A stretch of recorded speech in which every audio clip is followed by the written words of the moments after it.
Good afternoon, hello, it's Daniel. This is the TriathlonDan YouTube channel. Today is another day of triathlon training. You join me in lunchtime run time. And this week I am battling all the things that we battle with, being amateur age group athletes. Busy at work, busy in life. In the UK, the weather is hit and miss this week.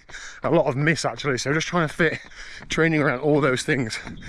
So it's Tuesday lunchtime, I'm just on a run, but this nearly didn't happen. I nearly took myself out of it, but I needed to get it done today really.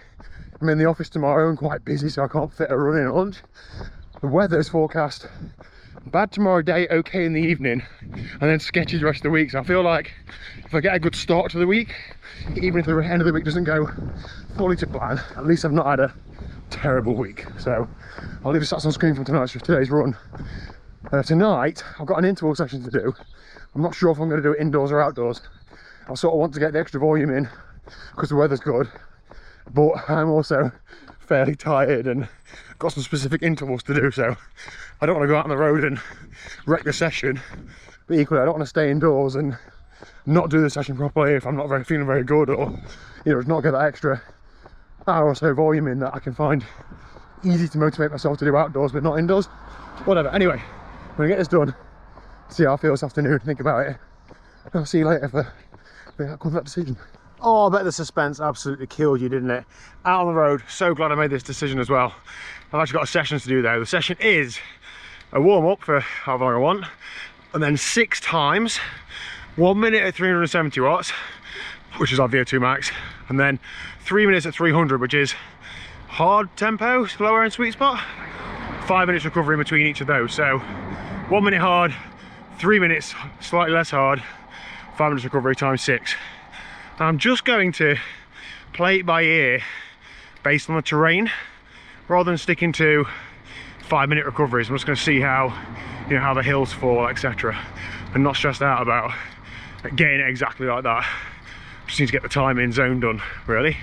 And there's a headwind out tonight, so I'm going to try and get it done on the way out. Most of the climbing and the headwind is on the way out. That's perfect for intervals because you're going slower. Anyway, let's get cracking.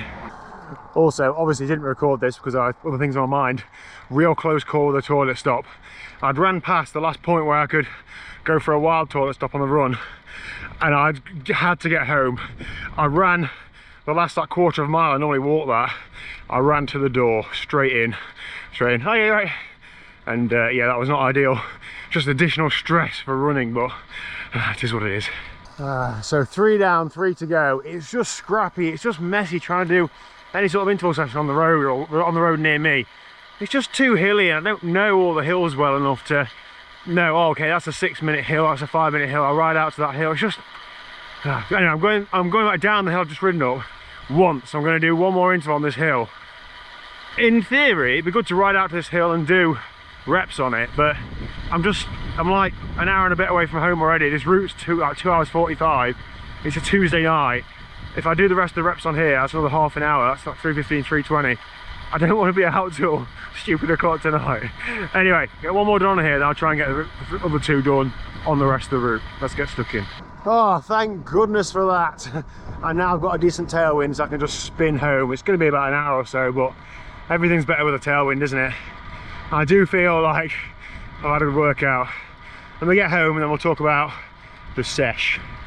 Okay then, right, done and dusted. I'll leave the stats on screen, but I thought we'd have a look at the actual intervals, seeing as I've gone to the effort of doing an interval session, so I might as well actually talk about the damn thing.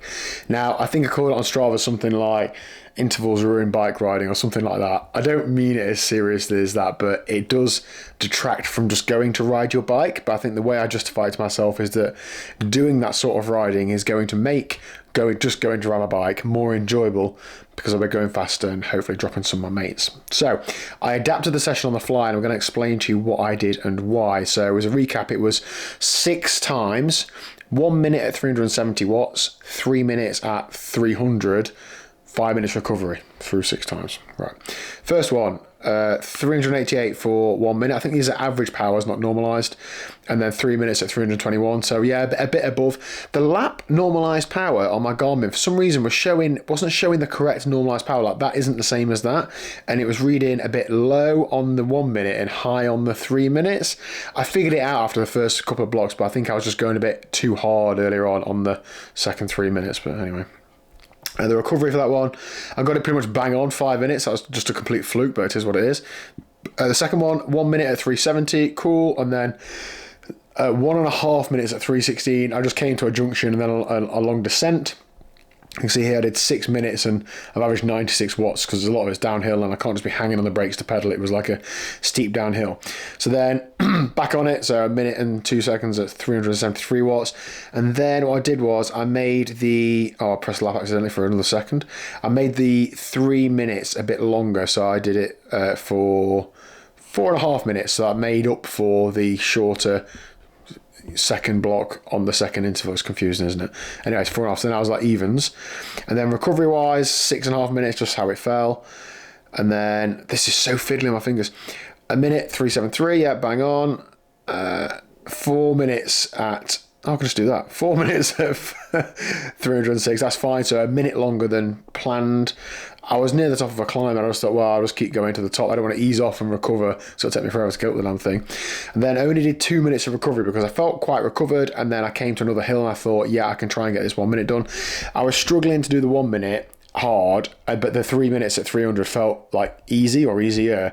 So I was trying to just make sure if I came to a hill, I thought, right, I'll do the 1 minute, because then if the hill's not as long as I think, I have to ease off, at least I've done the 1 minute and some of the three. So yeah, 1 minute 380 and then 4 minutes again at 309, so a minute longer than planned. But as I said, I just felt pretty good.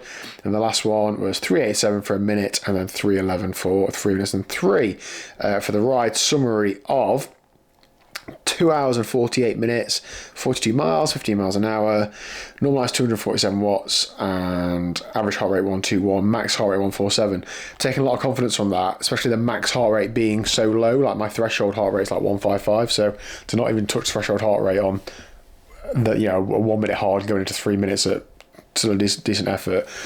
Taking a lot from that, and I'm feeling now like I think I'm 8 or 9 weeks on from illness and sort of starting again training wise in terms of the block for the year. I feel so much fitter, and it just reassures me now, and it should hopefully reassure you as well, that if you have to have time off or you're ill or you miss sessions or something, it does come back. It's just really hard to persuade yourself that it actually does. And when you're training and you're not feeling very fit, I know it's awful. It feels, you don't enjoy it as much. It feels terrible. You think you're never going to get back to where you were.